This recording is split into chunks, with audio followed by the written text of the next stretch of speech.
Welcome back to our weekly dissection and evaluation of Berserk. We're finishing up Deluxe Volume 9, which is so bizarre to me that we're already here on Volume 27. Here we are. Oddly enough, I feel like maybe, hopefully, all of the nonsense is behind us and we're moving on to get back to the stuff that I like about Berserk. I was talking in the Discord with everybody and I was like, I miss Berserk because I feel like, you know, you had even the Black Swordsman arc at the very beginning when Guts was gruff and not having a great time with anything. Even back then, it was still enjoyable to me because it was all the action and it was the mystery and everything and the world building and the lore. And then we had the Golden Age arc, which is classic.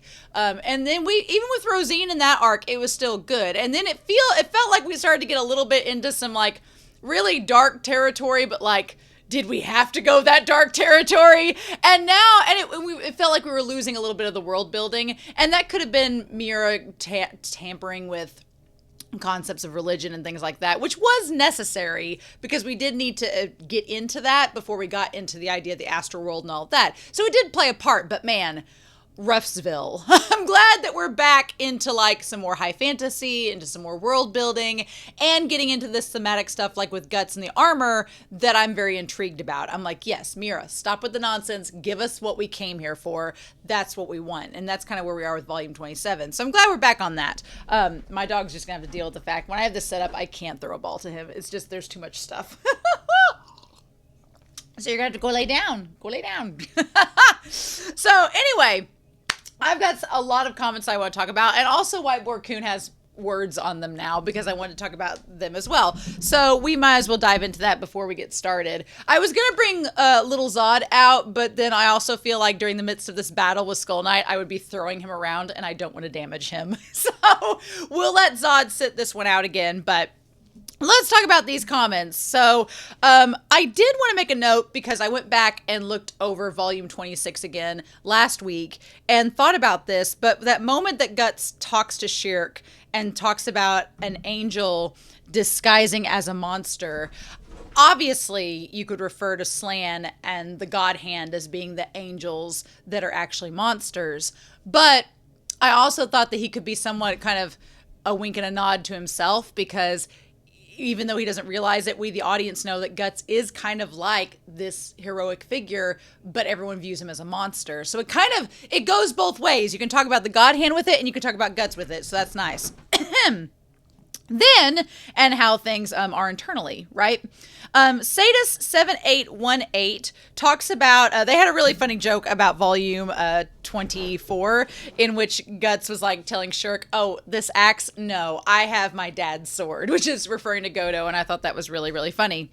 Mr. Saga Teller talks about Schierke's name being derived from a mountain in Germany. Yes, people were telling me that there's different ways to pronounce Schierke, and so they were like, you should do it how the German town is pronounced. So I looked it up, and Schierke is how they say it. At least that's what my sources tell me, so that's what I'm going with, right?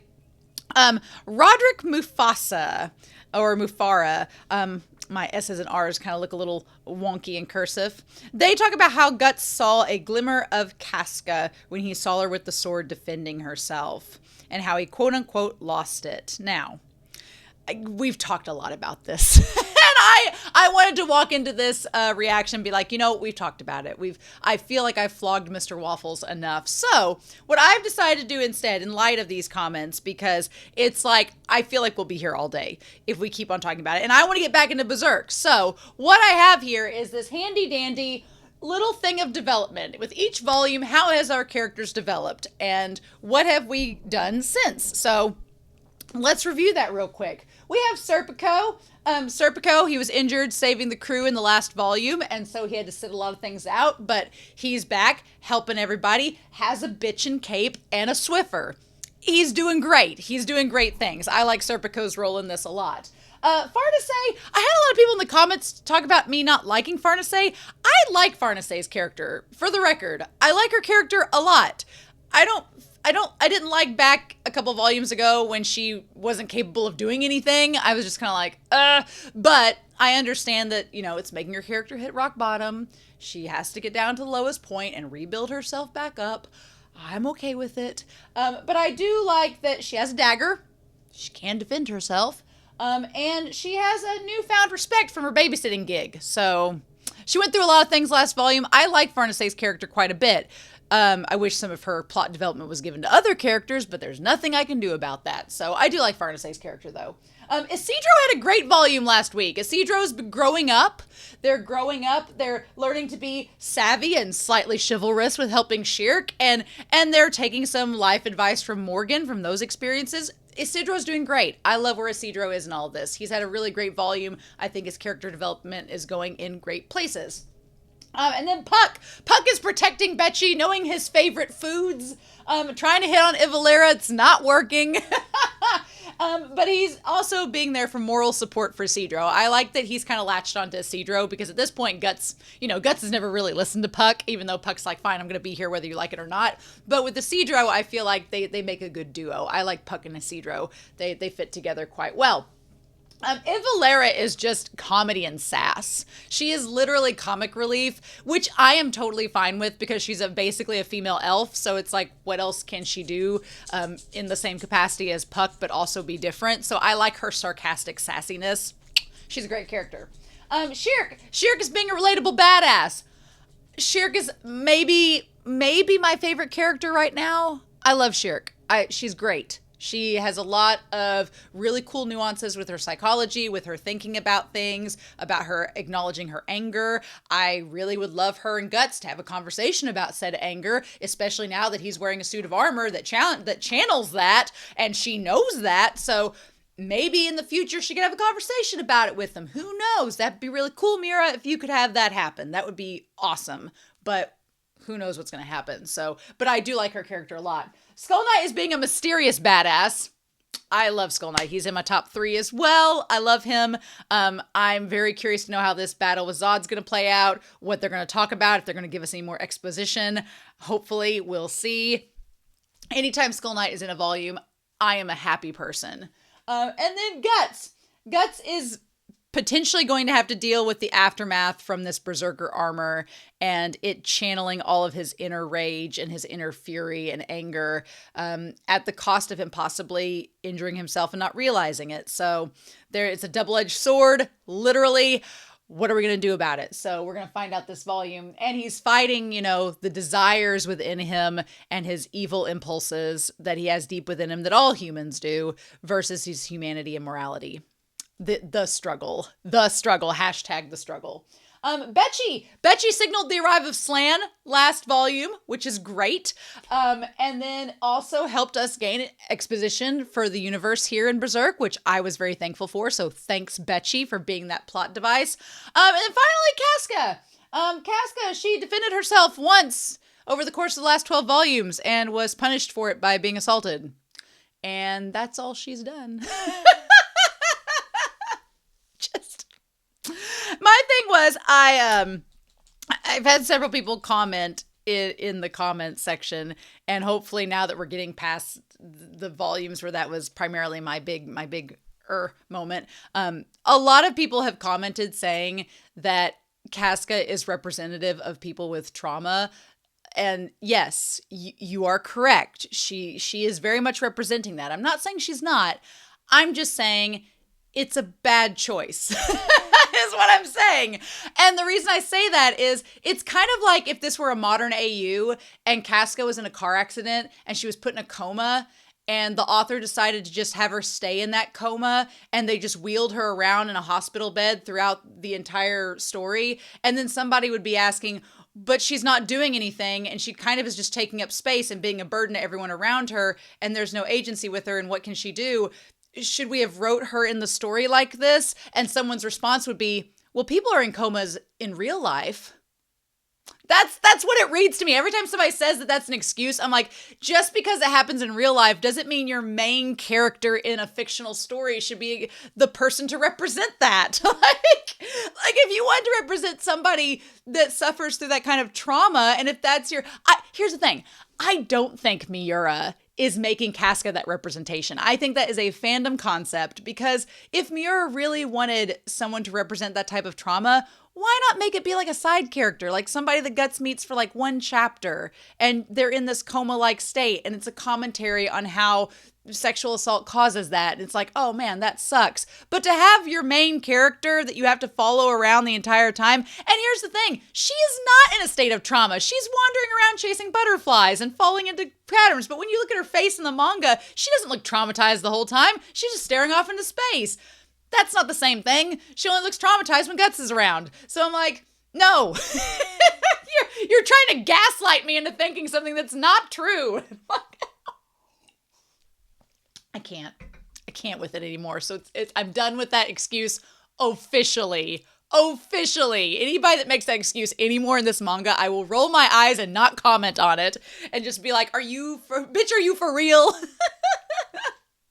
But yes, at this point in the story, Betchy has had more plot development than Casca. In 12 volumes, Betchy, the behelit sitting in Guts' handbag, has had more character development than Casca in 12 volumes, and it's a problem for me. So that's all I'm going to say. And I'm going to stop it right here. So anytime in this volume that Casca, or from here on out, I'm making a promise to myself, unless it's something explicit that I'm like, Mura, why? I'm just going to look at the camera and give one of these, like just help me understand why we can't do more with her. And somebody else commented saying, well, there's still 18 volumes to go. And I'm like, well, you know what? But also build. Building. Subtle builds are important. And Miura is capable of that. So anyway, we're going to get away from that conversation and stop it right now.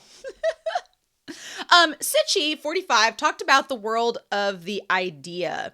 Could relate to what's called the hyper-Uranian from Pluto's theory of form. I studied Pluto's theory of form back in grad school. I like Pluto and Aristotle and Socrates. They're all a fun time, aren't they?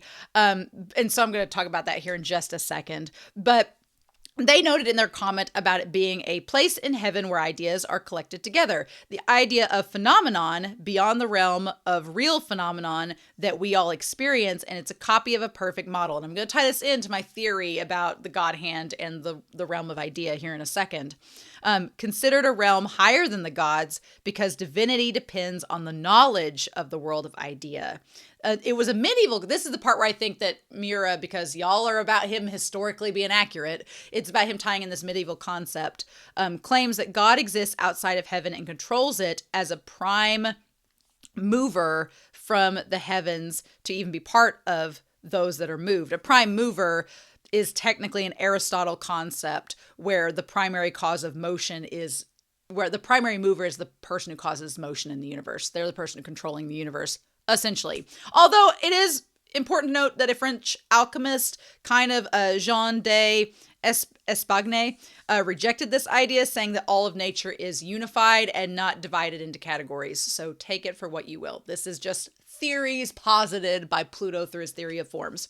So I wanted to bring that up because in the theory of forms, you basically have, it's like a pyramid, and I'm not going to break it down because it was a whole grad school class. I'm not going to break it down in 5 minutes. But essentially you have at your baseline humans and the physical world, like water, earth, things that are tangible that you can touch, things that are not abstract, they are concrete things. That's at the base of the form. And they're kind of the most common, they're the most easy to understand. Then as you go up, you get into more abstract concepts. So then you get into things like feelings. So you get into things like happiness, sadness. You get into concepts that are not a universal thing, but rather more conceptualized based on the person. So like if I tell you this is a cup, we know it's a cup because it fits the model of what our language dictates that word to be. Now, in another language, it will have a different word, but it's still the same thing. The word indicates an idea of this concrete item.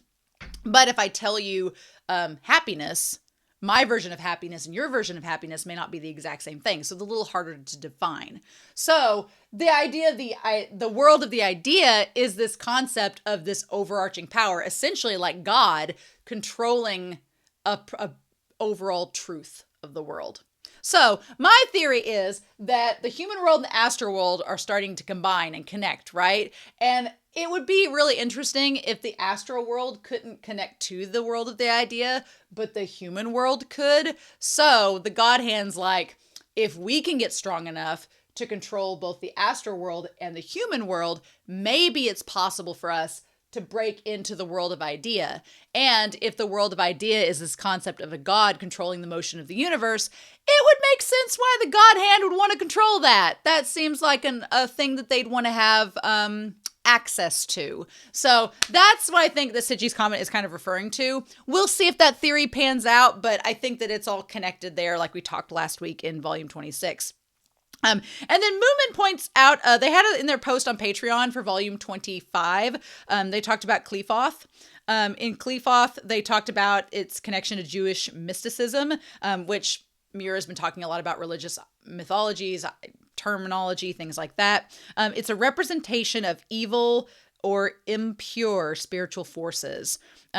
Coincidentally, the 4 elemental names from volume 25 are based on Hebrew words, and golems were mud monsters made alive by natural and Hebrew letters that were acting as a charm. So I think that's all rather interesting. I like Mira kind of delving into some of this like mysticism and things from different cultures. I think that part's really cool. I like it. It reminds me a little bit, he's friends with the mangaka for Yona of the Dawn, and she combines a lot of cultures into Yona of the Dawn. So makes sense. They probably shared notes and talked about things. I would hope so. But anyway, I don't know what to expect from this last volume, but I'm a little bit scared and nervous for our boy Guts. I'm hoping the talisman on the inside of the armor keeps him somewhat sane. So we'll see how that pans out. But I'm really excited, y'all. I hope y'all are too, but we've talked enough.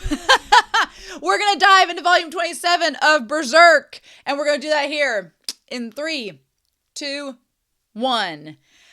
I don't know what this mask is supposed to be. It has like, I don't know. It reminds me of, could it be with the Kushan maybe? Possibly. But it has like demon, like the ears and the teeth. I don't know. It reminds me of some of the ornate designs on the mammoths, the riders that were in earlier volumes. So I don't know what that's going to detail to. We're going to tie to it though. So let's find out, shall we? I'm a little bit scared what's to come. A little bit scared what's to come. What is this? Oh, why do we have this character thing? Oh, hello. Hello, character list. This is the first time in like 27 volumes we've gotten a character spread. What? Why? I mean, I'm not mad. I'm just confused. Oh, Guts looks a little bit haggard there. Let me see. The Black Swordsman, he exists in the interstice. His soul's constantly torn between protecting Casca and challenging Griffith. Yes. The struggle is nothing short of sublime. 'Tis a struggle indeed. Puck, an elf who's long been with Guts on his journeys. His dust has the power to heal wounds. He also recently confirmed that he's a wind spirit, one of the 4 types of elementals. Yes, we talked about that in a previous volume.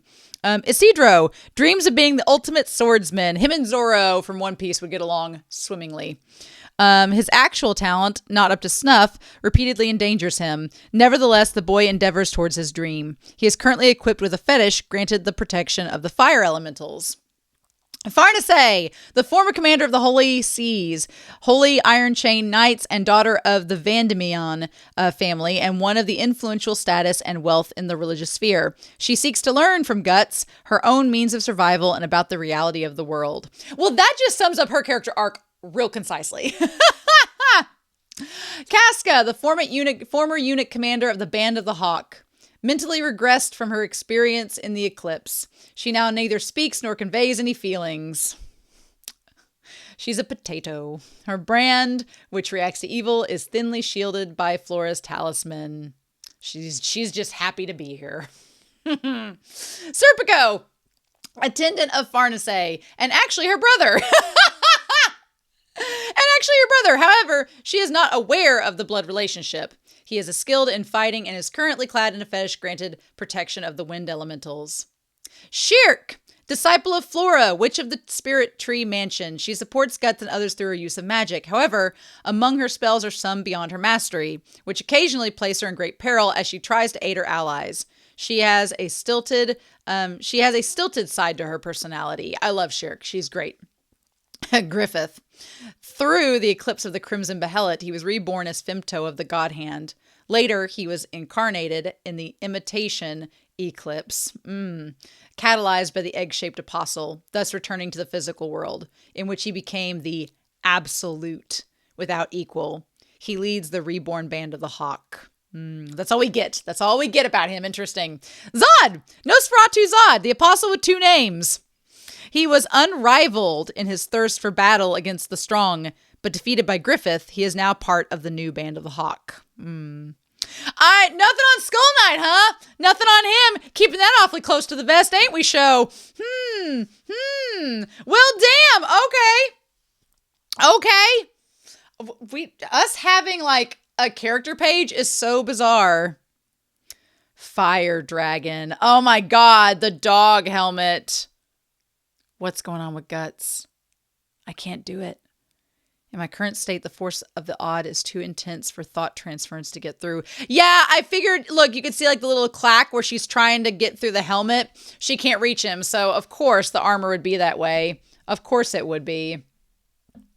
It's our dear Grunbeld. Grunbeld, right? Well done, Black Swordsman, our arch enemy. Taste the power. Taste the rainbow, mother trucker. Taste the power of my strike. Oh, my God. But yeah, him all hunched over. Oh, like a dang gargoyle almost. Oh, my gosh. Oh, his eyes kind of look more like the Thief Lord there, which he's a demon, so that makes sense. Oh, my God. And he's going to strike. Oh, we got him. Oh, we got his shoulder. Okay. Oh. Like Isidro's like, yeah. Ooh. Magnificent. You are the victor. The rumors lied not. You are a superb warrior and you exceed them. But my mission lies ahead for my master. As an apostle of the Hawk of Light, I shall finish you. Oh my God, no!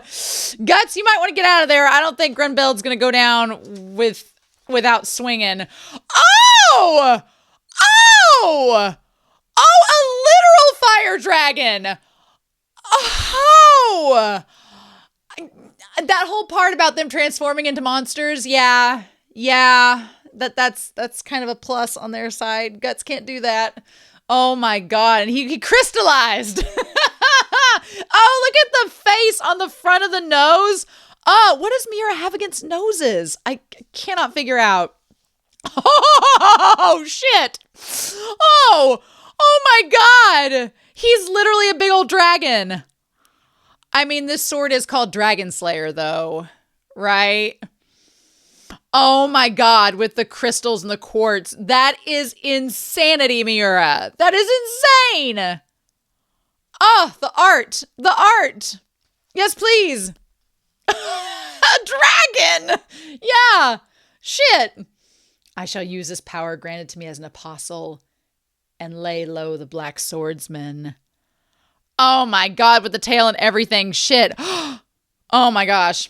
Oh my gosh. Oh, full force. Damn. Zod and Skull Knight are like, oh, what's happening over here? Did we miss something? Impossible. He stopped it, an apostle's attack, a human. And he's bleeding through the armor, though. It's not good. Oh. Oh, shit. Oh, his bones. No. Oh, Guts, honey. Oh, ooh. No, not good. Not good. Not good. My skin of corundum, stronger than steel, has been cracked. It's not possible. Oh, Guts. Oh, his arm. Oh, no. Oh. Okay, but that was the metal arm, right? That wasn't. Oh, but his elbow still broke. Oh, my God. Oh, sweetheart. Oh, no. Oh. Weren't his arm and leg just facing the wrong way? It's the armor's power. Oh, lively. I heard a previous owner of the armor was similarly devoured by its steel teeth. As he continued fighting until the last of his blood gushed forth and all his bones were broken. I can't imagine who that last user was. The armor is reinforcing his broken limbs by piercing through his flesh and biting into his bones. Oh my god. What? Why'd you put something like that on Guts when he's near dead anyway? Y'all were having him do it. It was a noble sacrifice so his companions could live. In that case, let's scram so his death's not in vain. What do I do? Come on, let's flee while he's running interference. It's my fault again. Mistress, why? Why a thing like that? What must I do? You will deal with it. Oh. It is something that only you, being a witch, can do. Mistress! But I'm still a novice. I'm upset and my magic. You now appreciate your inexperience and the danger of drowning in power. For this very reason, it should be possible for you. This swordsman, lost in the turbulence of power, you will show him the way. Because of her awareness, yes. Oh, hell yeah. All right, Schierke. All right. Just like Flora did for Skull Knight. Just, yes, the depths of hellfire. Oh, what are you going to do? I'm going to bring back Guts. Look after my body. Oh, just let him be. You'll get in trouble again. Look after. Shh. Hey. I will try, mistress. I will reach him. Oh my god. Oh, Schierke. Unbelievable to withstand 2 attacks from my true apostle form and even wound me. What the hell are you? Sir Fire Dragon. Let us join in. We had no luck hunting down that witch and now we're really bored. You seem to be having a hard time, you grunts. Hey, if it ain't one-on-one anymore, as an apostle, you really shouldn't mind. Oh. Oh! No fair, they were transforming. Oh. You son of a bitch! Oh my god, Guts, sweetheart. Oh my god, no! This feeling, I must have broken 4 or 5 ribs. Oh my god, oh Guts, honey! Oh! Oh! His fighting style is getting less and less human. Less human, yeah. It's just like... Yep. There's some tasty morsels over here. It's just like... If it comes down to it, we can run and take Schierke with us. She won't wake up if we tap the wand. Schierke. These flames, anger. This is the hateful turbulence that flows deep within the armor. Will I make it in time? If a typical human being were similarly consumed, their ego would shatter. Oh, that. Oh. Yeah, the Hellhound. Oh, that's the image Guts' anger projects when it's clad in the odd of the armor. Guts is inside it. Can I do this? Can I rescue him from such turbulent rage? If I'm not careful, I'll be swept away too. This is no time to hesitate. Oh, girl! Oh, girl, Schierke! Come on, girl! Lights. Fragments of Guts' memories. Of course there's Griffith. And Judo and Pippin. And Rickert. Corcus made his memories. Look at that. And Casca. Oh, and her back there at the cave. They're just like lamplights. And darkness. Oh my god, and Gambino's there. And there's a lot of Griffith. A lot of Griffith and a lot of Casca.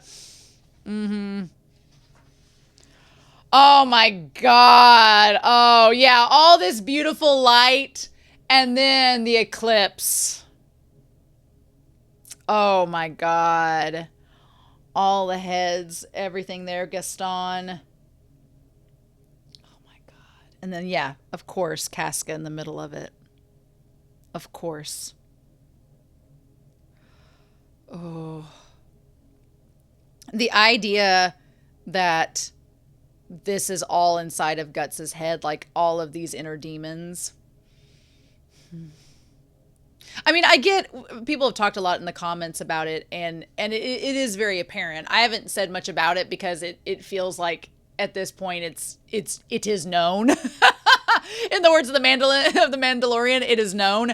But Guts is this representation of all of the pain and suffering that we all face, and the inner demons that we collect within ourselves. And it's just insane. Oh. Oh my God. And the fact that he still, carries on through it. Oh. Oh no, what horrible being engulfed. Mistress. That's my mistress. She put that there, yeah, at the very center of it all. And there's Casca being assaulted by Femto, and the sea of all the corpses. Yeah, all of it. And Pippin dying, and Femto kissing her. And all the demons, everything, yeah. Yep. But it's like Casca throughout all of it. I said in a previous volume that I didn't know if Guts loved her or not. I think that he does. I talked about him feeling like he's obligated to protect her. I still believe that. I do think he cares about her. It's just frustrating that he doesn't verbalize that to her, but it like at this point I can understand why he hasn't. It's just at least we see this, and we do get some visual confirmation that she's like at the forefront of his mind. It's literally her and Griffith. Oh my God. Oh. Oh, wow. With the eye that looks like the Z. Or it could look like, an hourglass that's broken, or too symmetrical, like a lightning bolt, rather. What is this? It's Guts' ego. My mistress's talisman was guarding his ego against collapse, to keep him from getting taken over. The departure of flame. Hate, anger, malice. No, you mustn't yield to the flow. Yield. Yes, you'll cease to be yourself. You'll be taken into this domain. Remember, she's becoming Mufasa. Remember who you are. It doesn't matter. Kill, ruin, murder, war, foe, apostle, foe, friend, Griffith. Of course it matters. Remember, it's hot. The reason you journey, the reason you're fighting now. A human soul wouldn't become this tattered over something that doesn't matter. You wouldn't be fighting this hard if it wasn't. Journey, fight, reason. What's that? Who is that? I know her. Stop, leave her alone. Remember, her name is Casca. Casca. Your name is Guts, the branded swordsman, Guts, the protector of Casca, the branded girl. Oh. Yeah, there we go. And you see him through the armor. Receive my fire. Oh my God. Oh, that shot of the eye. Yes, yes. Oh, Guts. Oh, oh my God. Serpico's like, hey, how's it going? Oh, Guts. Barbarian. No, Casca, it's dangerous. Oh my God. Oh, ew, this thing from Stranger Things. Oh my God. Yep. Oh. Oh. Oh my God, the head just split open. Oh. Are you get my camera cleaned up. Oh. Oh, his hair. Oh, there's a chunk of it that turned white. Was it like sucking the life force out of him? Oh, that face. I hate that Casca looks at him like that. I hate it. I mean, I know why she does, but I hate it. Ugh. Oh, why does he have to look like that to her?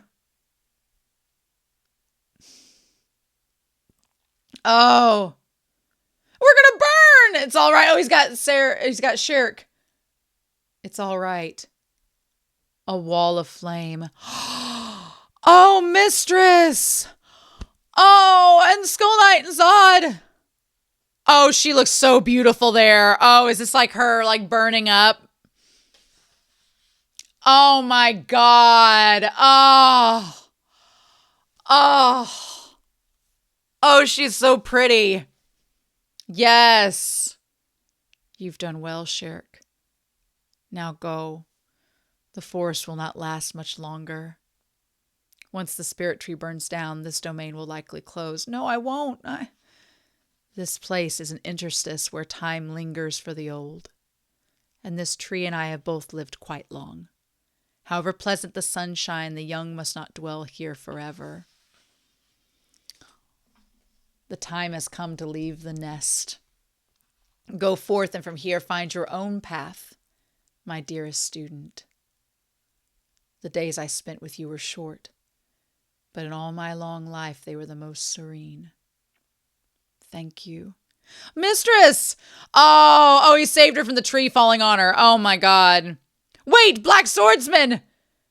What is this flame that I, a fire dragon, cannot manipulate? My existential form will merely change. We can meet again in your dreams. Is she telling Skull Knight this? Is she telling Skull Knight this? Is she telling him this? Or is she telling Schierke that? Oh.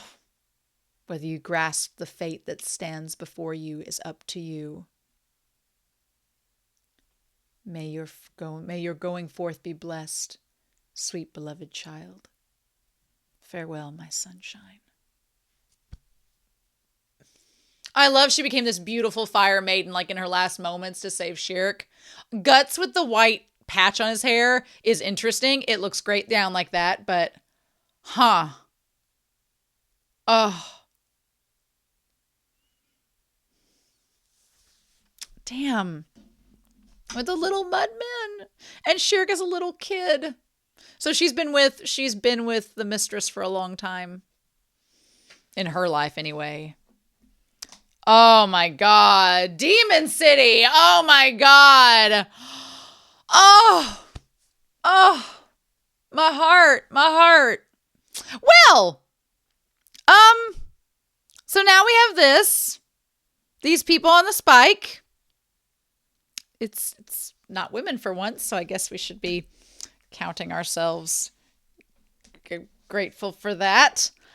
Oh, the Wyndam Rewards, the royal capital of Windham. Well, shit. You know in The Lion King, speaking of Mufasa, you know in The Lion King where,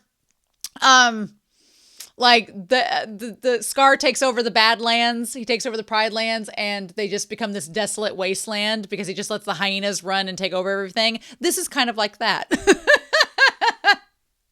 Well, you know what? I'm going to give Mira credit. I'm going to give him credit. These are all men. So hashtag feminism, hashtag equality. Let's just hope the women are okay comparatively. Oh, that's it. Are you the resistance movement? Indeed. Oh, is this our guy? Foss. Thanks to the fog, we managed to slip into the city safely. Oh, Laban! Oh, our metrosexual knight! Look at him! Look at that perfectly coiffed hair! Leader of the Midlands Arklow Knights. Oh, he did not come without looking his Sunday best. Look at that perfectly manscaped beard. He is clearly the most trendy, metrosexual, and clean-shaven of all of the Berserk men right now. Oh, Sir Laban, that the leader himself would come to us. Well, we are grateful. We were despairing that we were alone and unaided. As a military man, I admire the work you've done thus far. No, we are a resistance movement in name only. We merely managed to run about like moles beneath the ground. Currently, Windham does not even seem of this world. It's been reduced to a dreadful demon city. Is this Foss? The fountains! The fountain! Oh, from the beginning! Oh my God! Covered in heads everywhere you go. Corpses, corpses, corpses. Every tower throughout Windham, every plaza, church, every place is inundated with the corpses of our people. Wow. It's so insane. There's the rats and everything. It does not even look like reality. As if the necropolis said to the sleep beneath the Tower of Rebirth has instead risen to the surface. Oh, history repeating itself. The men of Windham who resisted were killed, and those arrested regardless of social status were sent to the battlefield as war slaves. The women were marched into the castle. Oh, and apparently to be used in some bizarre Kushan ritual. Whether they live still is unknown. Well, I was wondering what happened to them. I was like, man, this is a lot of dudes dying. Oh no. Those left are the powerless, the elderly, and children. That's horrendous, but one piece of news is good. Princess Charlotte is alive. Oh, she chopped her hair off. She is imprisoned in the highest level of the Tower of Rebirth. Oh, well, that's not good, actually. Is that true? It is certain. We lost many lives to learn this truth. If the princess is safe, if the royal bloodline is unsevered, there's still hope. Midland might be saved from the brink of downfall. Certainly, if it is true, we may be able to regain governance over the nobles, who in their own interests bound themselves to the allied nations, Sir Laban. We are in a state of isolation here and know nearly nothing of what goes on outside. So I wish to ask about a rumor. Where is the hawk? Oh no! Oh, what is it? Oh no, it's them! Oh my God! Oh! Oh, hi, crocodile!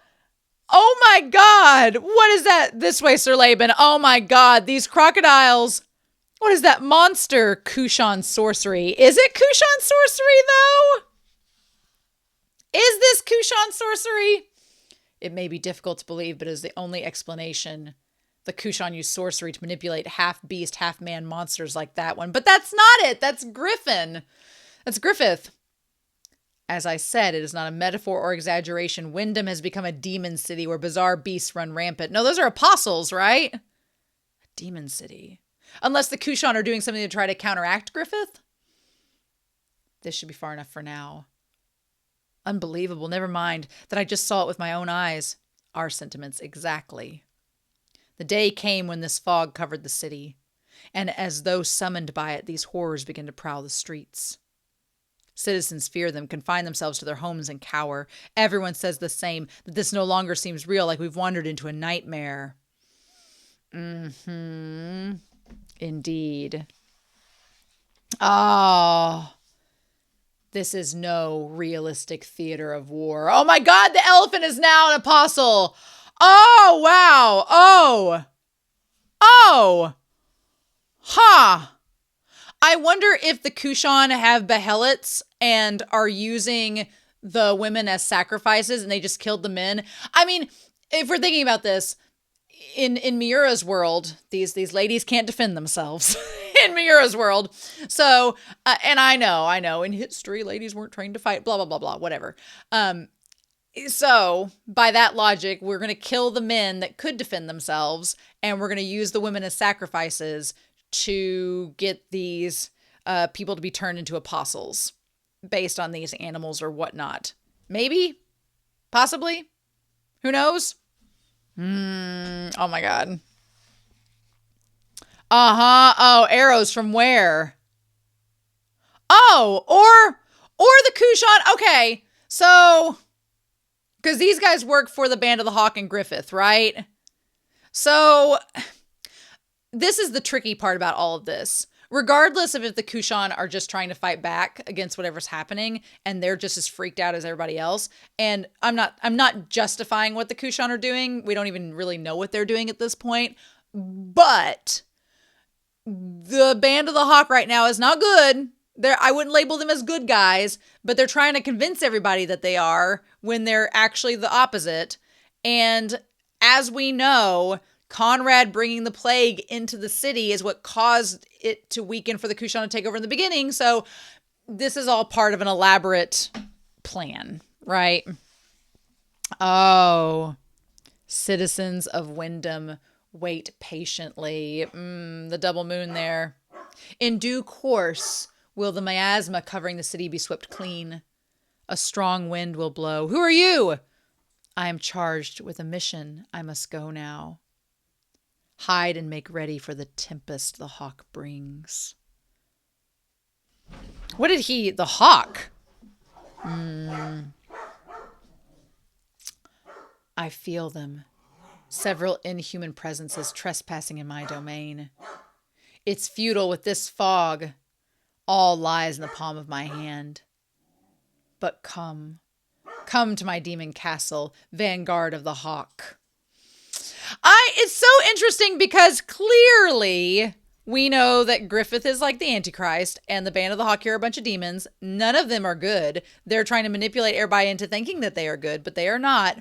But then there's the Kushan who are doing bad things as well. So it's just like, it's just a mess. It's a big old hot mess. Neither side is good and everybody else is suffering because of it. In no way, shape, or form mirroring reality. Anyway, the Dread Emperor. Oh, great. Oh, is that Silat? Oh, hello. Hi, Emperor. I am definitely digging a lot of the, I'm assuming, again, I don't want to assume much because, oh, there's the top of the Emperor's, top of the goddess up there. There is the cover from the volume. Yeah, this seems like it's drawing a lot from Indian or Hindu culture. And I'm just taking a random guess at that. I'm probably way off, but it seems like it's influenced. I do like the shields with the eyes on them. Lots of details here. Oh, I did overestimate a bit the powers of the Bakaraka clan. He's huge with the skulls under his feet. I'm at a loss to respond. Poor Silat. He has to answer to all this guy. Man. I, too, had high hopes for the tenacity on which you gambled the restoration of your clan. But with your opponent being the Hawk of the Oracle, it cannot be helped. Henceforth, report only on the Hawk's location and movements as necessary. I shall leave the duty of seizing him to my own army, but enough. Go now. Yes, sire. Poor Silat. He's just trying to do a job. He didn't ask for this to get this complicated. We continue to fall short. I feel ashamed, young master. Don't dwell on it. My own experience was at play as well. This has grown troubling, though. If we are dismissed from capturing the Hawk, there is slim chance we'll be shown up by the army. The Hawk will not be caught easily by those dim-witted soldiers. So long as we keep our eyes on the prize, our chance will come. But still, oh God, the head's inside the lion. Oh, wow. Not only within the castle, but the whole of this city reeks of blood and death, as if it's one giant cursed altar. Well, it could become one. It could be, if we're talking about repeating the sins of the past. Yeah, they could be sacrificing this entire city. Who knows? With the city lost in fog, the soldiers were rumoring that horrors were prowling about. Hardly. No, I can't make that assertion. Oh my God. It was truly proper, though, to entrust the fate of our clan to that dread emperor. Don't say it. So they don't really like him either. Restoration to the empire has been our clan's dearest wish for centuries. If we let this chance slip, we will continue to pass on to our descendants bitter, aimless days spent wandering foreign lands.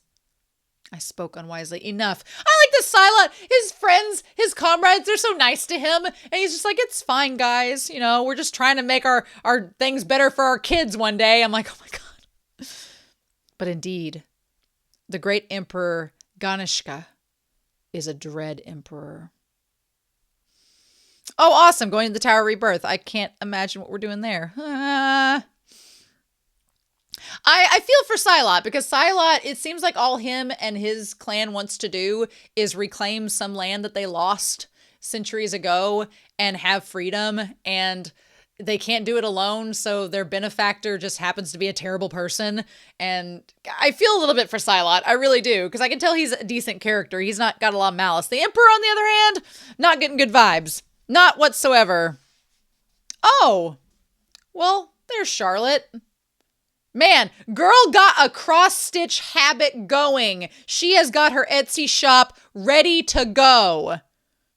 This pile has grown even higher.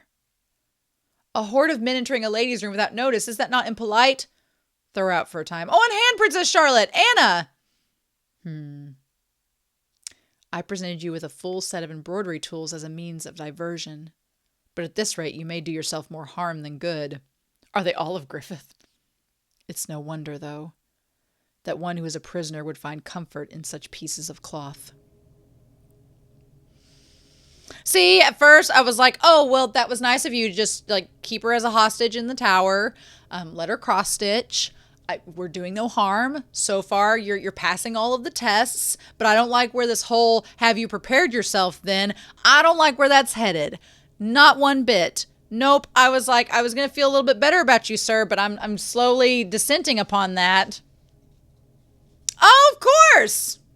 Yes. Of course. Well, it ought to be obvious. You're going to bear my child. Griffith's going to come and save her, and then, but is she going to bear like a demon's child? How's that going to work? This too is common in war.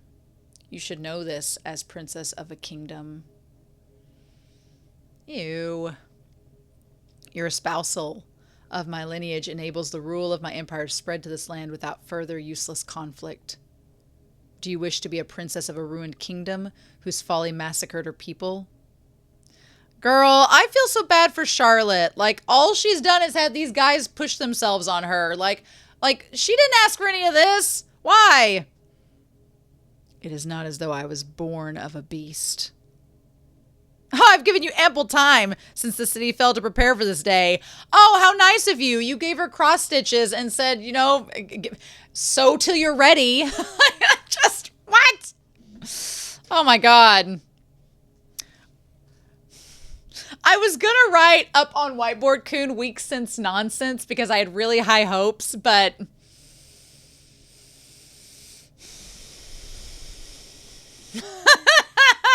Why? Mira. Oh, and reminding her of her father. Yes. On the one hand, visually, I really like the transition from the Dread Emperor to her dad. The black figure with the lining like that. It's great. On the other hand, why her boob gotta be out? It's just like, Mira, you can draw women without their clothes tattered. Griffith. She said, oh, yeah. They're all of him. Oh my God, they are. Yes. It's the hawk never. This girl is the hawk's lover. They're all of him. Oh my God. Stage 5 clinger, Charlotte. If it gets him to stop and leave her alone, sure. Ew. Oh. Oh, like using the cloak there and the teeth underneath the mustache or the beard of the cloak. I mean, artistically, that is really well done, but I'm glad we've stopped. I'm glad we've stopped. Oh, conquering this kingless kingdom is simple, but I've grown a bit tired of war. I thought having that young girl would provide me with some entertainment. But who knew she had some connection to the hawk? The appearance of the hawk, it signifies transfiguration of the world. The reincarnated know that instinctively. And cleaving to the hawk is surely paramount for us in humans. It is like drawing near to and being embraced by God. So he's inhuman? So he's an apostle as well? He said I wasn't born of a beast, but that doesn't mean he's not an apostle. Oh, interesting. Yes. But I am the great emperor. I control the vastest territory of the world, of the Kushan Empire. I won't relinquish it. That's why the teeth were weird. I was like, his teeth were weird. Even if it's blood smeared and defiled, this world belongs to me. I'll reign over this unclean world as a demon king and rebel against God. Okay, so the Kush, so he's a demon and he's making these others into pseudo apostles, or he's helping them become apostles as well. So it's basically both sides are connected to the God Hand. They're both awful. But Griffith is just trying to take control of it, and this guy thinks he wants control of it too. Oh my God. Of course. Of course. And Silat doesn't seem to know. So, shit. Well, shit. I do appreciate Mira saying that all sides in this story are capable of meeting with the God Hand. Wait, intruders. Oh no. Oh, these dudes. These dudes remind me of the guys from Hiffle and Dragon Ball Z. They remind me of the guys that are at Hiffle waiting on Goku. Oh my God. And Silat kind of reminds me of Piccolo a little bit, in a way. Okay, it's this one with the mask. It's No Face. How the Baccarat have fallen. How the Baccaraka have fallen. Raxus. Why are you here in Windham? On order to assassinate the Emperor? If so, you are the careless one. An assassin who reveals his presence. Oh, Silat, honey, I like you, but I don't know if I think you might be up against something that's problematic. That's not what I've come for today. And there's the other guy. Yep, here's our fancy troops coming in from the Band of the Hawk. Oh, Silat, my dear. The Band of the Hawk. So is the Emperor just going to leave her alone, maybe? If you're going to talk big, do it after you've stopped me. Oh, shit. No, follow him! Oh, there are intruders in the castle. I know. Oh, well, hell! Give them a warm welcome. Mira! Hold on. Grab this. Grab this out of here. And get back on here. Because this is... Miura!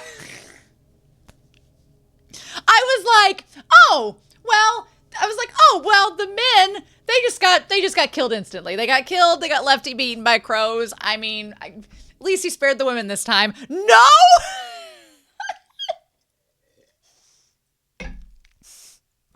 They're nude and being eaten by crocodiles. Why?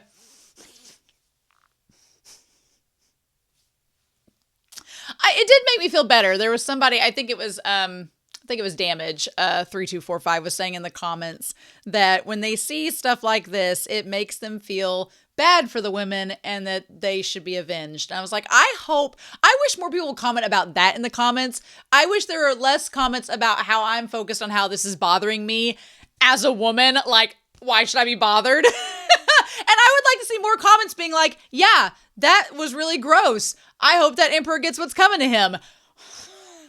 Would love some more of those comments. Like, I hope y'all think the same. Oh my gosh. Oh, I do like this one knight that has like the ram horns. Those are pretty cool. I love the designs. It's just a shame that they're all awful. Oh, human soldiers are no match for inhuman opponents. Let them face the Daka. Sounds like a math term. What is this? Oh, no, it's just this demon army. Okay, and they're all like pseudo apostles, and they have like the sickles and everything. Oh my god. It's just if I were Guts, I would be like the fudge. If I were Guts at this point, I would be like Guts said earlier on in the other volumes, he's like, it's all the same. It's just bullshit versus bullshit. And this is exactly what it is. It's just demons versus demons. And nobody's winning in terms of the civilians. The fudge? Oh my God. Wow. Oh. It's like they look like a troll, but also like they have the teeth sticking out and everything. DACA. Soldiers like demons from hell I bore through the secret arts. Well, okay. So they're like pseudo-apostles, or I am Locust, captain of the band of the Hawk's Lancers, and I presume to you to be His Majesty the Great Emperor. I am indeed the Great Emperor Ganishka of the Kushan Empire. Welcome to my demon castle, Valora soldiers of the Hawk. But no matter how superior each of you is as a warrior, invading this castle with your numbers is too reckless. I can only term it foolhardiness. Or is the order of the Hawk to gauge my power? I ask this not as a man, but as an apostle. Why do you oppose the master? Oh my God. Oh, so you say, knave. Oh my God, and the headless angel statues. Oh my God. I am the emperor, king among kings. I have trampled more beneath me than any other in this world. I am the one and only fundamental in this world of filth. To take that from me, it would be paid for in blood. Even if it be by God come down to earth, I will never turn and run. No, with my own blood-drenched hands, I will be the one to take and desecrate God. The weird thing is, I'm not rooting for any of them. I'm not rooting for these guys. I'm not rooting for the emperor. I'm just like, no, none of this is good. Why would I root for either any of you? Don't flatter yourself, fools. Well, have at me. Oh my God. Meanwhile, Silat and his friends are chasing, his gym buddies are chasing the one guy. What's his name? Cascus? Is he luring us? What is this place? It's this big creepy dome that looks very eclipsy. I don't know. Oh! Oh! Is this where the secret arts are happening that Silat and his friends weren't supposed to know about that the Emperor's doing? This looks... Are those giant behelots that are getting fed into these demons? What is happening? Oh! They look like giant behelots. What the fudge? What the fudge? Oh! Oh! What? Mira, the nightmare fuel.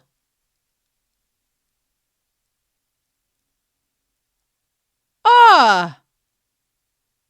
Ew. Ew.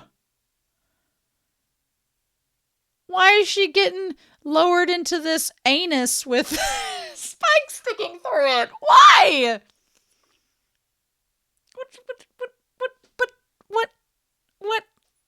What?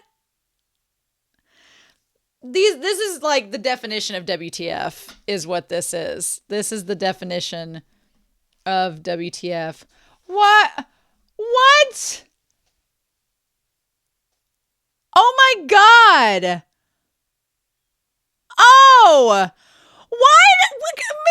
Mira, what is with this, like, obsession with showing women birthing demons? This is the third time it's happened. It was first with Casca, and the demon baby. Then it was with the women in the troll cave, and now it's with them birthing. What? Why we gotta show this? What's the point of this? Why?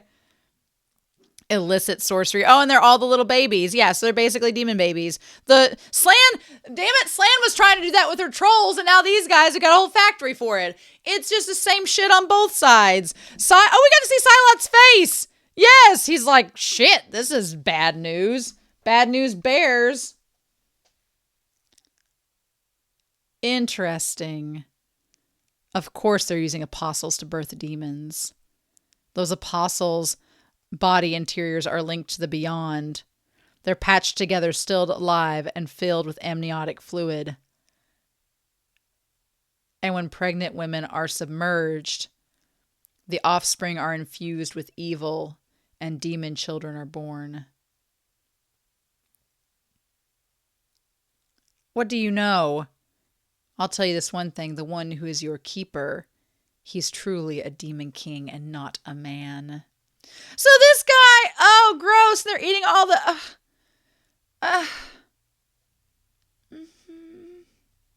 So this guy basically is doing exactly what Femto did to Casca, only in a production line and an assembly.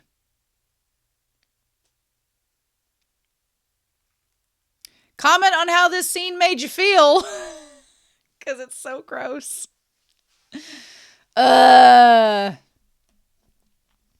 Who goes? I love that Silat's taken his hood down and like shows his face. The Dread Emperor, what has he done?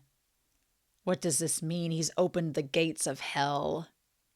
Yep. I hope this means that Silat's going to leave. I hope Silat and his two friends leave and join Guts and the others. I want Silat to join the others. I want him to join their merry band, their merry crew. I think that'd be great. I don't know if his two friends will live to see that day, but I hope that they all do that. Oh my God. Ugh. Weak sense nonsense. 0. Oh my God. That feels very Monty Python, like the lance that speared the ones against the tree. Oh my gosh. Well. Ho ho. Ew. Oh! Oh! Oh, he... in his apostle form looks like... It's like if the Silver Surfer and a Pokemon and a praying mantis got together. That's what it looks like. Interesting. And he fused with the horse. That's cool. All right. A creature claiming both armor and horse. The attire, I'd say, of a demon knight. Do not think these rank and file stand to slaughter us war demons. Oh my God. He's very UFO, very futuristic. With like the moon-shaped like armor and everything. How bizarre. How bizarre indeed. Oh, yep. And they all like, there's a damn triceratops. There's like a clam. Cloyster is here. There's like the goats. This one looks like a crawfish. How bizarre. Monsters everywhere. Just monsters everywhere. Guts is supposed to fight all of these. How's this going to work? Maybe they'll like kill each other and then there'll be like a few left that they have to take care of. Maybe we'll end up with that. Oh. Band of the Hawk War Demon Lancers. Forward. Oh. See, I feel like if Guts had let his armor crush his ego and take over, he would become like a dog version like these guys are, but... a demon dinner party. Certainly a fitting spectacle for this demon castle. Oh my God. Demon God. There we go. Doth my eyes deceive me? I'm glad Silat just pulled it back. Yeah, it's just a massacre. There's Seymour eating them. There's an elephant. Oh my God. It's just wild. All of this is just a massacre. It's just insanity in this dead city. I mean, it's bitchin'. It's so neat to see, but I'm like, Mira, what are we doing, Mira? Hell has flooded over. Yes! Yeah, the great emperor. Oh my God. I'll tell you this one thing. The one who is your keeper, he's truly a demon king, not a man. A demon king? I feel bad for Silat. He didn't know any of this. And now he's learning all this in the heart of... like, he's learned a lot in the past 10 minutes. Oh. The knight called Locust. Such a splendid fighting form. Oh, kind of like a locust, I guess. He's deserving of his command over his unit of the Band of the Hawk, but how long can he fight against this mini Daka and Pishaka? Knights of the Hawk, show me you can break through this line and deal me a blow. Meanwhile, there's Robin Hood with his demon archery. His skills. Oh, his eye. I wonder if one of his eyes is in the bow now, because we've only seen one of his eyes. I wonder if he transfers it to the bow. Oh. Ooh, such impertinence. Oh my God. What? Here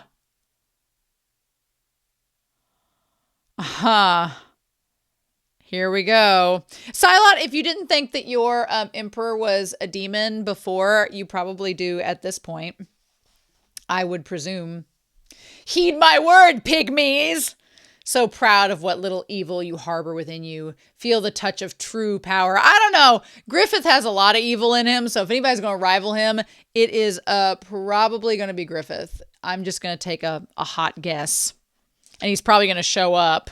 Mm-hmm. Yep, there's a damn wing. Is it Zod or is it Griffith? Yep. A demon king, no. The power of a demon god. All who enter this demon city are like insects writhing in the palm of my hand. Your puny goal will not be achieved. Obey me and surrender now. Are you sure about that? A futile retort. It's going to be Femto come down, isn't it? Or is that Zod? Oh. And just there. Thunder, will it rain? For some reason, the castle seems lively tonight. She's like, I just nearly got assaulted by the Emperor, so I'm not really concerned about rain. Come, Your Highness. Any more will prove harmful. Please turn in for the night. Quit doing cross-stitching of him. Whatever happens, I at least will never leave your side. I don't know, Anna. She went and got that cross-stitch, so she should go back and keep on stitching on Griffith. Uh-huh. He's her knight in shining armor, you know.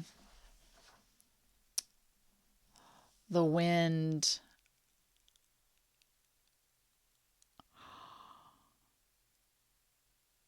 Uh-huh. I knew the moment he came back as Femto, I'm like, he's going to go find Charlotte. He's going to want to become king. And now, the moment the king died, I was like, he's going to find Charlotte. And she's crazy about him. So she's going to be right where he wants her. But is she going to let him get with her? Is he going to assault her? Is that going to do, what's it going to be like?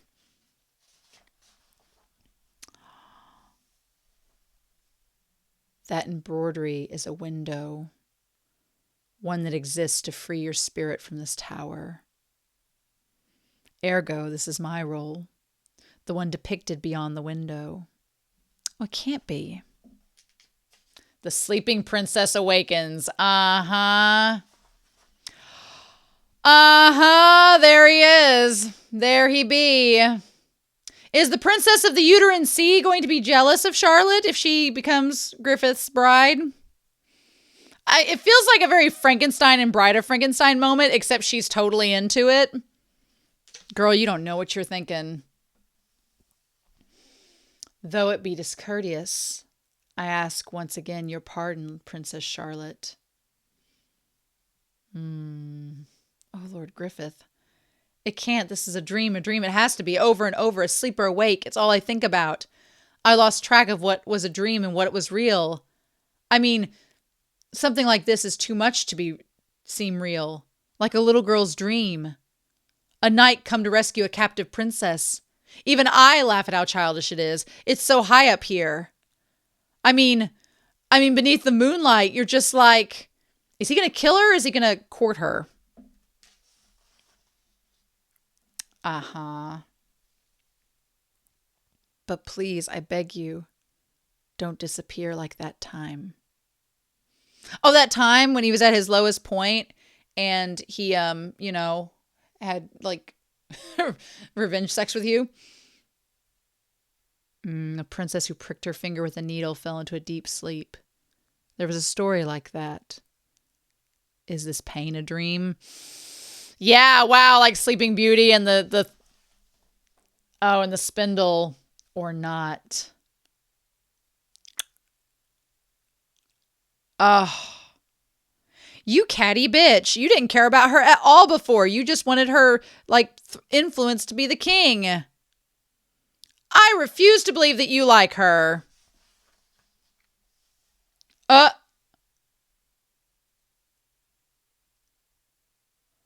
Her Highness is calling you. What? Whatever happens, cling to the bed and don't move from it. What? I do not know, but Lord Griffith said to stay like this, that he would take us from here. Well, yes, that's very nice. No more sleeping. This is no dream. Oh, what are we doing now? Oh. All forces withdraw. Was it just to distract him so they could go get the princess? So he could become king? What? I mean, I love the designs of all of the apostles here. They look crazy. Those even look like raptors, like chocobo raptors. What? What? What are they up to? Borkoff. Ah! Oh my god. I like all the like arthropods and all of the mollusks and everything just barreling through and just getting through the tower. What is happening? Why did they retreat? Why so suddenly? With that much charging power, they might not have been able to breach my forces. No, it's likely, so why? It couldn't be! Damn you! From the sky where the fog reaches not, you deceived me! What? Oh, Highness, what's going on? I don't know either. This is the sky. This bed is flying through the sky. It's like bed knobs and broomsticks. It's just like a dream. But amidst this dreamscape, this finger at least still feels warm. Oh, and there's Zod. Yep, Zod has the wing. I just don't care for Griffith taking Charlotte because she believes that he's human. She believes he's a nice guy. She believes he's great. And Griffith's just like, oh, everything's fine. When we all know that is not the case. Yes. Yeah, it's Zod. And Zod's over here like, why are we doing this? What, we might have bigger fish to fry. Why are we getting her? Like, what the fudge, Griffith? What are we doing with her? You better not hurt Charlotte. You've hurt her once before. The sound of the sea. Are we going back to where I was hoping we go back to Guts and them? Yes, thank God. I was like, I don't want to end this volume without going back to Guts and all of them. Wow. Isayama, did you draw some influence? Maybe a wee bit here, maybe possibly. I'm not gonna say anything more. Oh, wow. Oh, Isidro. Well, that looks like fun. Delusionmon. What? Poor Puck and Isidro. Oh, God. I understand Isidro grew up in the mountains, so it comes as no surprise. What a child, getting worked up just seeing the sea. She sounds like Betty Boop. She sounds like a 1940s, what a child, getting worked up just seeing the sea. It's just a big puddle, and it's sticky and stinks like salt, right, Schierke? Right, Schierke?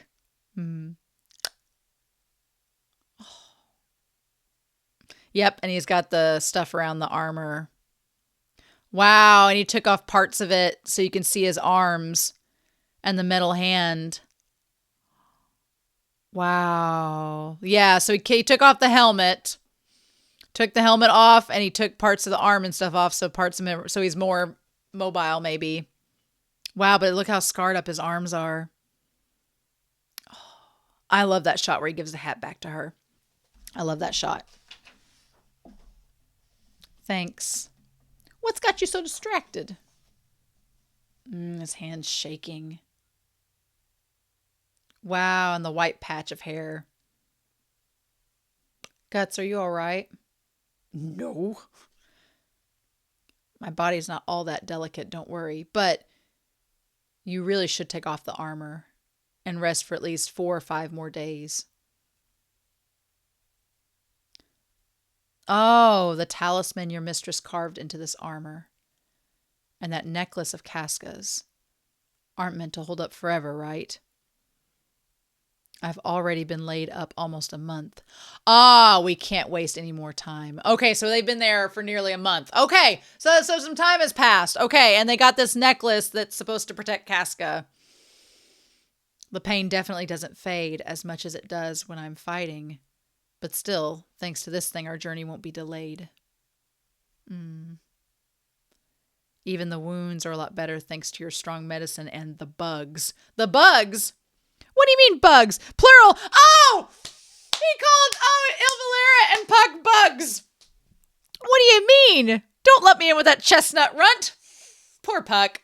Puck is getting nowhere with Ilvalera. It's not going to happen. Do not be negligent. That armor is cursed. You could end up going berserk and battle again. Roll credits. You're so mean. It appears. If it comes to that, I've got myself a reliable magic user. All his nicks and cuts. And like the white through his hair. We're both elves here. Have some sticky cling, evil airhead. Sticky, ew! Oh, because he's salty from the ocean. But it's still reckless. It really was dreadful after that battle.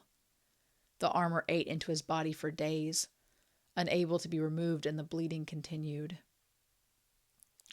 When we finally removed it, the sharp pain made him repeatedly slip in and out of consciousness. Oh my God. Each time the wounds would open up again. Oh. Oof. No matter how robust he is, if a mere human is to exchange blows with those monsters, for that, he must, while still human, become a monster. But that time in Clefoth, if something like that happened again, no, even now his survival's not guaranteed. I don't know if this is nice.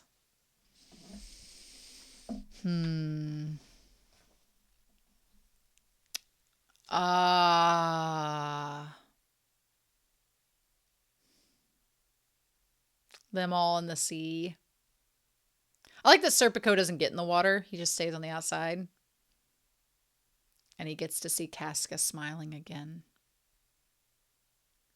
But why is he not with her? It's so sad. It's not fair that he doesn't get to be with her, making her smile. Like, she still doesn't like him. Ugh.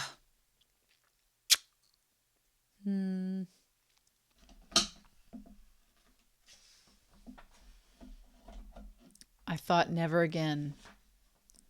Never could I watch the sun set and be this calm. Never again could I sleep the night through. Yeah, this is like the first time Guts has been at peace since the eclipse in like 12 volumes. Everyone, let's fend off the sea breeze up there for the night. Like Serpico is scouting out a place to stay. He's like, I need a place to get out of this wind. He's lost weight. He can still swing that sword. Yeah, he does look a little bit thinner. Yeah, I noticed that back at the mansion, but it's definitely noticeable here. Damn. Looks good. What is it? Oh. Seafood Nabe. Is it Bula Boss? You made progress, but you still must not push yourself. Yeah, I feel a lot better. I lie. The wounds won't do much closing while he journeys. Doing this every day is going to dry me up. Be thankful. In addition, if the sea breeze blows over him despite it being night, he won't be able to sleep.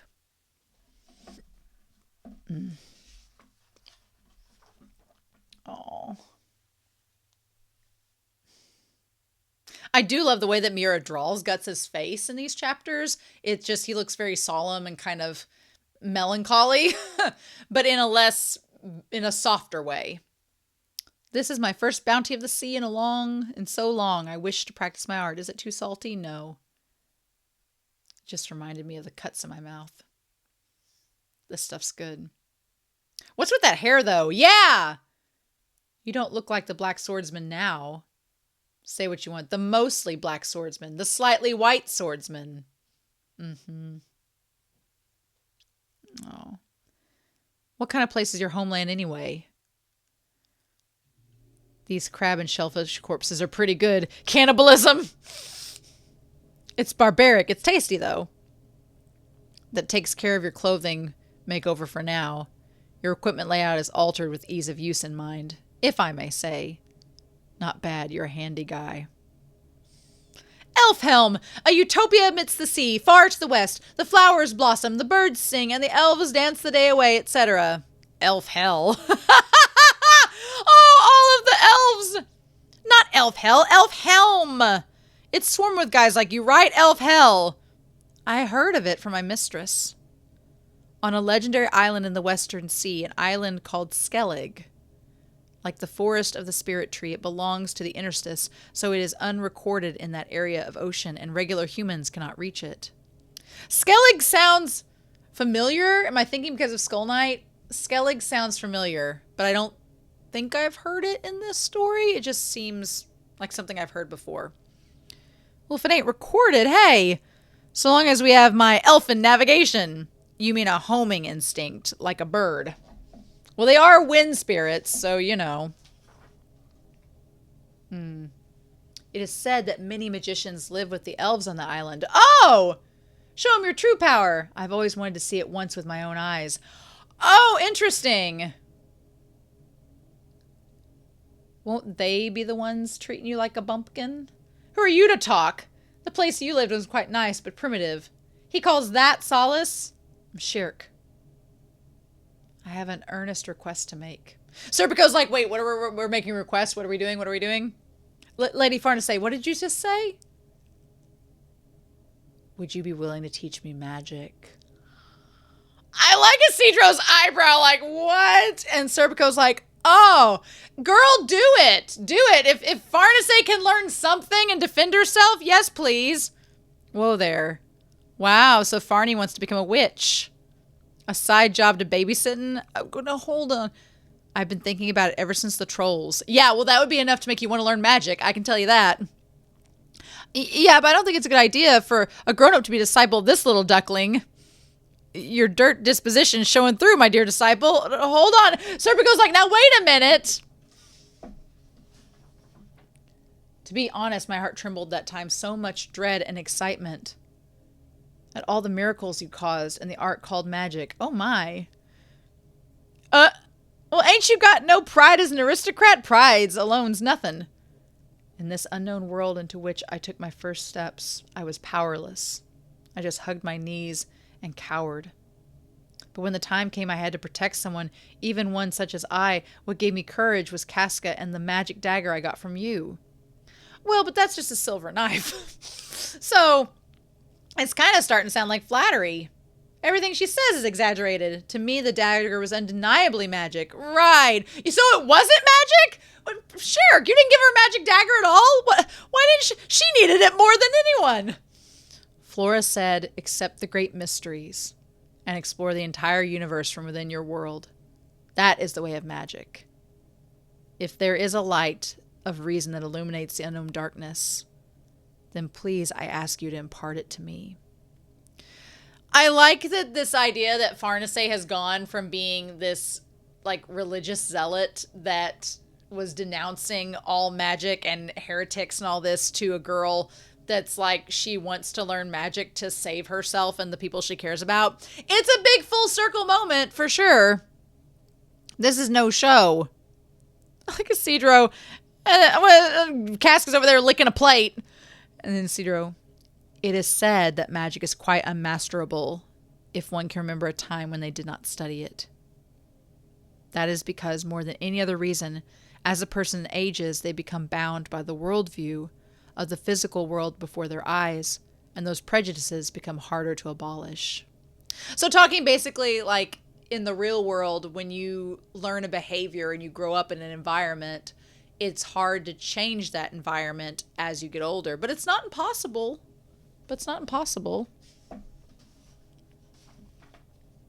But You have been through some thoroughly dreadful experiences. So that does not seem to be a concern. I'm still in training myself, but I think I can at least teach the basics. Oh, thank you so much, teacher! This is so embarrassing. By default, that makes you my servant. I want a disciple obedient like that. Teacher. Oh no, Serpico's like, oh no! A lady Farnesay, a witch! The witch hunter, a witch. So, write the spells. Quick, first, a foundation. I like Guts smiling there, like, alright. Oh, and Skull Knight up on the mountain, up on the sea, on the cliff. Yes! Him and Mr. Waffles! Yes! Oh, Guts, you gonna go talk to him? Are you gonna go talk to him? Oh, is that it? Oh my god, that's it! What? No! Ah! No, that can't be it! Ah! I mean, I'm not gonna complain about this because I was like, if Farnesay is going to be traveling along this merry journey, girl's got to be able to do something. She cannot be standing by doing nothing with her thumb up her ass the entire rest of this journey. That's for damn sure. So if she can at least learn some basic spells from Schierke, like how to defend herself, make a barrier, put up a shield, something, I'm totally fine with that. And plus they have matching bobs now, so why not? It looks like, did Casca get her hair cut? Did she get her hair cut, or did she just have it in a ponytail? Like, what does it look like now? Is it in just like a ponytail behind her head? I want to see. Yeah, it's in a ponytail. Okay. It almost looked like she'd cut it and I was really excited, but no.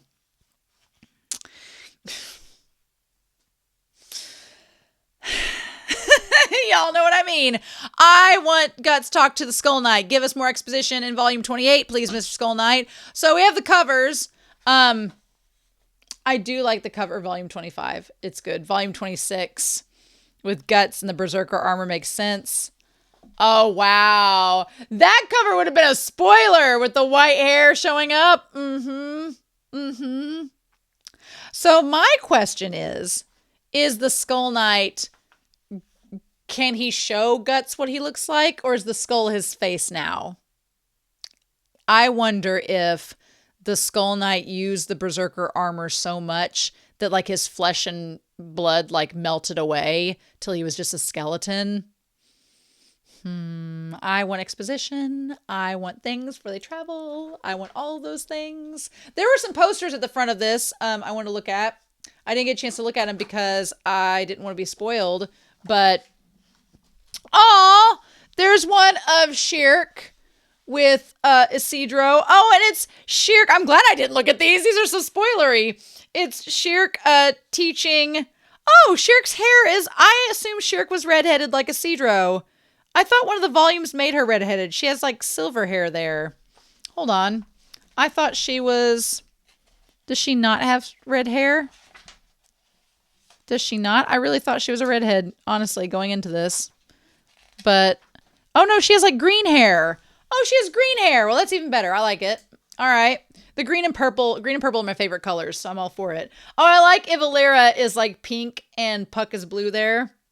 Okay, so yeah, she's teaching magic to Farnesay. I love that Serpico is in the background being like, oh my god. Oh, and here's some, I mean, there's all, why would you want a poster of that Emperor and all them demon baby soldiers? Why would you want a poster of that? No, thank you. Oh, I like that Guts, it shows Serpico. Serpico paying for all of the apples that Isidro stole. That's hilarious. Serpico's so nice. I like these, like, fine, I'll pay for them. Serpico giving me Reiner vibes in that moment from Attack on Titan. And then, what is this? Oh, the Berserker Armor. And then, oh, the Mistress and Schierke. That's so cute. Aww. Who would want the poster of the troll? Who would want that? It's just like Mira gives you like all of the good things that you would possibly want with the Schierke and the Mistress and all those. And then they're like, and here's some like messed up shit. And you're like, why would you want that? No, No. So, okay. I really liked the conclusion of Guts getting out of the Berserker armor, and they took a month to regroup to get together.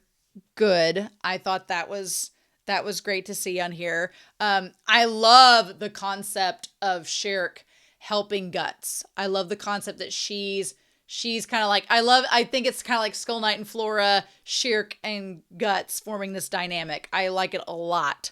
And I like the idea of Farnesay learning magic. I think that's really cool. It's making her whole character go through a whole full circle of things. Isidro being like, how dare you get an apprentice? And they're still heading to Elfhelm. I really want Guts to talk to Skull Knight next volume to be like, what's with the hair? What's with all this? The idea of the Berserker armor sinking its teeth into a body to keep them in the armor to where they can't escape the armor is terrifying, and would explain what happened to the Skull Knight and why he was so worried about it, being like, this is a bad thing. But the mistress being like, don't worry, my apprentice has got this. We're good.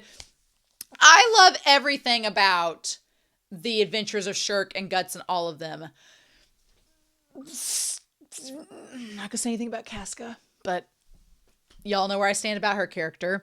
But everybody else, sure. I at least like with Casca that Guts acknowledges that she's the reason. She's literally there to keep him from going berserk. And it's either protect Casca or pursue Griffith. One of the two. And it is frustrating that he has to make that choice constantly because Griffith's doing some shit and somebody should stop him. But right now our crew is not in the realm to do so. So, meanwhile, I'll be quite frank. The only part about the whole Emperor storyline that I care about is Silat. I like Silat's character a lot. I feel for him. I feel like he has a mission and he's trying to do it the best way he knows how to, but he's stuck working for someone who's literally a demon. And so he's like, what do I do now? So I would love if Silat like teamed up with Guts somehow. If Silat made his way to Guts and was like, hey, won't believe the shit that I just saw, and got with them, that'd be great. But I don't know if Mira is going to do that, but I like Silat's character an awful lot. I want him and his two friends, his companions, his bodyguards, to be okay. The Demon Emperor is your flavor of the week villain, but he has these insane demon powers, which makes him a threat. He's doing all kinds of gross, nasty things. But the weird part about the whole storyline is that it's like bad on both sides. The Emperor's doing some nasty shit that's gross. But then, again, y'all know, I'm glad that people in the comments are like, Griffith is awful and evil, and none of us support him. But I'm like, does the story really make it, like, I know that that's the point. He's the Antichrist, and he's supposed to, like, seem like an angel, but he's actually a demon. But, like, is Miura really saying that with his character right now? I don't know. Because it's like he shows up and Charlotte's like, oh, my knight in shining armor appeared. And oh my gosh, he's the best and he's so perfect. And he came and rescued me. And I'm like, I'm so torn because I don't want anything bad to happen to Charlotte. Charlotte has had nothing but bad things happen to her. Between her father, the Emperor, and Griffith pre-Femto, nothing good has happened to her. And I don't want this version of Griffith to assault her as well. But then on the other hand, I want her to realize that he's terrible. So I'm like, how is that going to happen? Is that going to happen? And it's very bizarre. I'm glad that people recognize that Griffith is bad and they don't support him, but it almost feels like the story, it's weird. The story feels like it's wanting to lure you into rooting for them to destroy the Emperor, but then you're like, no, you guys are just as bad as them. So it's very bizarre. I don't know exactly what Mira is planning to do with Griffith and the Band of the Hawk. We know that they're bad because they've literally burnt down a forest and tried to kill the mistress and tried to kill Guts in the process and the others. So we know that, but it's interesting. And I guess Mira is doing his job in some regard, because if his point is to make you feel very conflicted with what you're seeing versus what you know, and that's a reflection on how in life we know people that are like that, or societies or groups that are like that, corporations, whatnot, people in positions of power. If that's his goal, then he's successfully doing it. It's weird. I don't necessarily care about that storyline at all because I don't like either party. So I have nobody to root for or be invested in.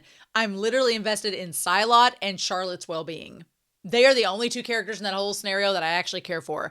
The Band of the Hawk members look cool in their apostle forms, but then you're like, they're apostles. So I'm not rooting for them. So I am very curious to know a couple things from you all in the comments down below. What your thoughts are about the whole thing with Griffith and the Band of the Hawk. I mean, obviously y'all can't spoil me on what's going to happen, but like how you feel in this volume with the storyline of them being there, because it's very weird. It's very weird. And two, your thoughts about this nonsense that keeps happening. I'm like, you all keep telling me the worst is behind us. And I'm like, I do feel like the worst is behind me, but it's like, I can't go one volume without a lady's tits being exposed or somebody being impregnated with something bursting out of their stomach. One day, I want to go one through volume. I want to go through one volume. We've had maybe, over the course of 27, like 4 where no nonsense happened. I was like, I'm not asking for much. So, anyway, I'm really excited to dive into volume 28. I'm really excited. I think it's going to be a good time. I really hope the Skull Knight and Guts have a conversation and give us some more exposition, but we're going to be starting Deluxe Volume 10, which is crazy. So I think we have like up to volume 41 or 42 of Berserk, and this is technically 27, so we're over halfway there, so that's so weird. But yeah, so we will be starting Deluxe Volume 10 very soon, next week. And so I'm excited to hear your comments down below. I hope you all have a wonderful week. Please stay safe, take care, and I'll talk to you all again very soon with more Berserk. Bye!